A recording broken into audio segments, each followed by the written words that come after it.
آج کی کہانی، سانجھ کی کہانی، دوستی کی کہانی، انسانیت سے تعارف کی کہانی، محبتوں کی کہانی، تپتی دھوپ میں چھاؤں کی کہانی، محبتیں بانٹنے کی کہانی، مذہب سے بالاتر ہو کے انسان کو گلے لگانے کی کہانی، کوڑے اور تعفن سے اٹھا کے کسی کو جھولے تک پہنچانے کی کہانی، اور سہارا دیتی بیساکھیوں کی کہانی، آج روشنی کی کہانی ہے، آج دنیا میں امن کے پیغام کی کہانی ہے۔ یہ کہانی عام کہانی نہیں ہے، ریچسٹ پور مین کی کہانی، فادر ٹریسا آف پاکستان کی کہانی، اینجل آف مرسی کی کہانی، یعنی آج عبدالستار عیدی کی کہانی۔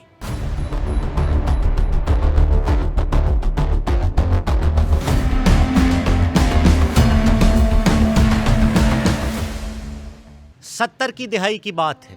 ایک شام ایک نوجوان لڑکی کی کراچی کے سول ہاسپٹل میں وفات ہو جاتی ہے۔ اس کی ضعیف والدہ اس لڑکی کی میت کو کراچی سے سانگھڑ لے جانا چاہتی ہے، اور اس کے بعد وہ ایمبولینس میں اس کی ڈیڈ باڈی کو رکھ کر سانگھڑ کے لیے روانہ ہو جاتی ہے۔ اس ایمبولینس میں ایک میت، اس کے ساتھ ایک نرس اور لواحقین میں سے ضعیف والدہ کے علاوہ ایمبولینس کا ڈرائیور موجود رہتا ہے۔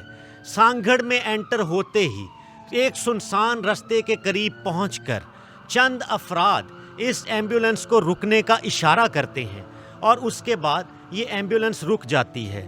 وہ افراد گھوڑوں پر سوار ہوتے ہیں اور انہوں نے سفید رنگ کی پگڑیاں پہنی ہوتی ہیں۔ وہ ایمبولینس کے پاس آ کے کہتے ہیں جو کچھ ہے نکال دو، اور یہ ضعیف خاتون گاڑی سے باہر آتی ہے اور ان لوگوں سے کہتی ہے کہ آپ ڈاکو ہیں، لیکن یہ بات یاد رکھیے میری جوان بیٹی، اس کی میت اس ایمبولینس میں موجود ہے جو ٹی بی کی وجہ سے فوت ہو چکی ہے، اور اس ایمبولینس کو چلانے والا کوئی اور نہیں عبدالستار عیدی ہیں۔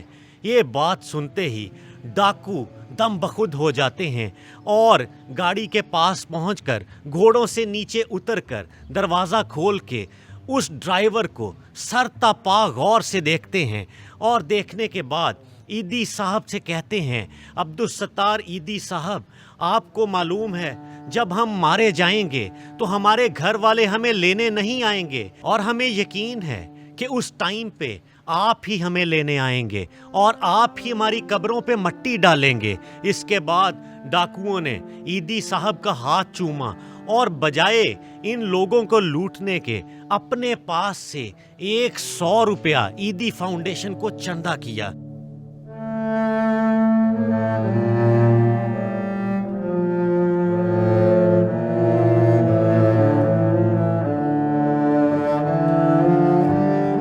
السلام علیکم، میں ہوں رانا نوید انور، اور وی باٹس پہ آپ دیکھ رہے ہیں TNS دا نوید شو۔ 1951 میں شروع کیا گیا عیدی ٹرسٹ 1997 میں دنیا کی سب سے بڑی ایمبولینس سروس کو بنا کر Guinness book of world record میں پہنچ گیا۔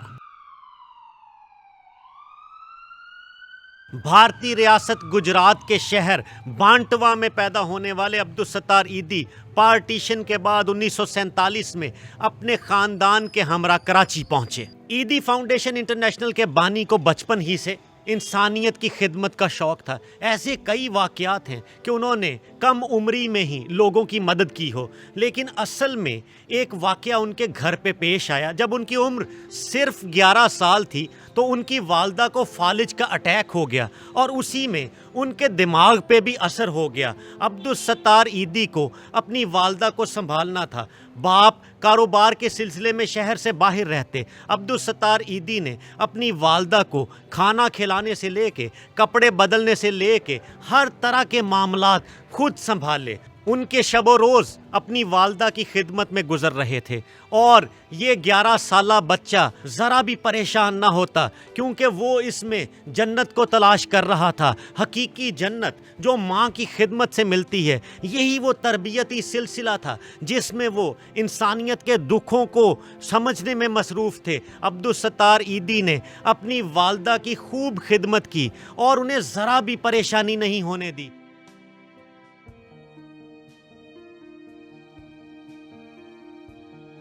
والدہ کی بیماری کی وجہ سے آپ ہائی اسکول کی ایجوکیشن بھی کمپلیٹ نہ کر پائے، اور والدہ کی خدمت کی وجہ سے آپ نے دیگر دنیا کے تمام معاملات بھی ترک کر رکھے تھے۔ جب آپ کی عمر 19 سال ہوئی تو آپ کی والدہ کی وفات ہو گئی۔ غربا بی بی ان کی والدہ کا نام تھا، اور وہ بھی غریبوں کی خوب خدمت کیا کرتی تھی۔ عیدی صاحب کہتے تھے، دنیا کے غم میرے استاد ہیں جو حکمت و دانائی کا سبب ہیں۔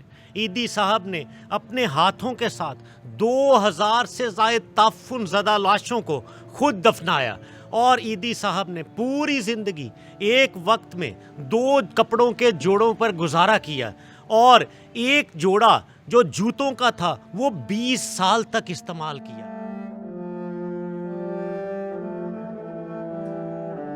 عیدی صاحب ملیشیا کا سوٹ پہنا کرتے تھے۔ کسی نے ان سے پوچھا کہ آپ ہمیشہ ایک وقت میں آپ کے پاس 2 جوڑے ہوتے ہیں، ایک جب گندا ہو جاتا ہے تو دوسرا دھو کے آپ پہن لیتے ہیں اور ملیشیا کا ہی پہنتے ہیں۔ تو انہوں نے کہا، یہ میں نے باچا خان سے سیکھا، وہ ملیشیا کا سوٹ پہنا کرتے تھے، ایک امن کا درس دے رہا تھا، ایک نان وائلنس اور عدم تشدد کا درس دے رہا تھا، دوسرا 28 فروری کو جنم لینے کے بعد انسانیت سے تعارف کا سلسلہ شروع کر چکا تھا۔ عبدالستار عیدی نے انسانیت دوستی کی عظیم مثال قائم کی۔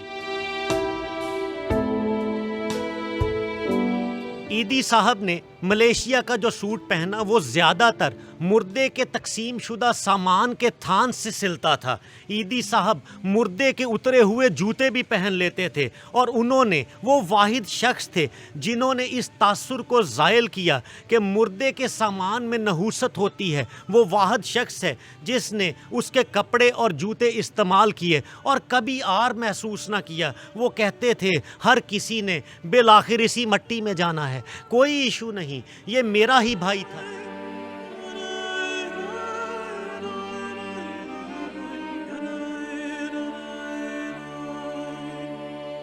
بلقیس عیدی نے اپنے کئی انٹرویوز میں بتایا کہ کس طرح سے عیدی صاحب نے پارٹیشن کے بعد کراچی پہنچنے پر دن رات محنت کی تاکہ وہ فلاحی سرگرمیوں کا آغاز کر سکیں۔ وہ شادیوں میں برتن دھونے جایا کرتے، اخبار فروخت کرتے، دودھ فروخت کرتے، اور اسی طرح سے پھیری لگاتے، ٹھیلے لگاتے۔ اور عیدی صاحب کے بارے میں یہ بھی بتایا گیا ہے کہ وہ کپڑے کے ایجنٹ بھی رہے، اور اس طرح سے انہوں نے یہ چھوٹے چھوٹے تھوڑی تھوڑی رقم اکٹھی کر کے کس طرح سے غربا کی مدد کی اور کس طرح سے چھوٹی چھوٹی فلاحی سرگرمیوں کا آغاز کیا۔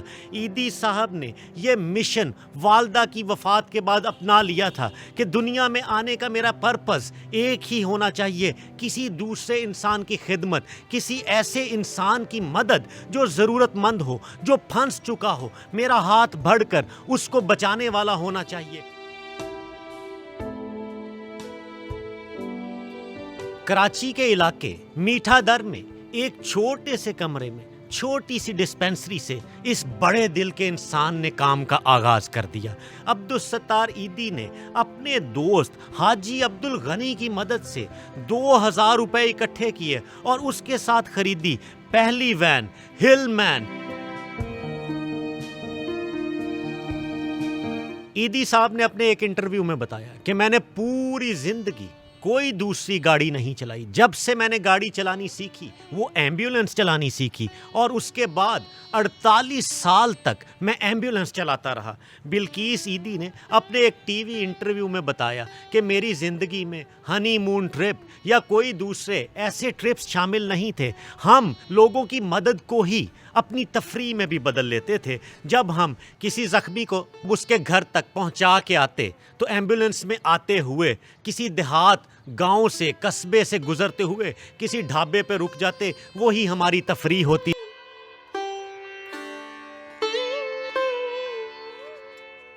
عبدالستار عیدی پورا دن کراچی میں ایمبولنس پر چکر لگاتے، اور کوئی بھی ضرورت مند یا زخمی رستے میں ملتا تو اس کو طبی امداد فراہم کرنے کے لیے فوراً اسپتال لے جاتے۔ یہ ان کی ڈیلی کی روٹین تھی۔ 1957 میں جب ایشین فلو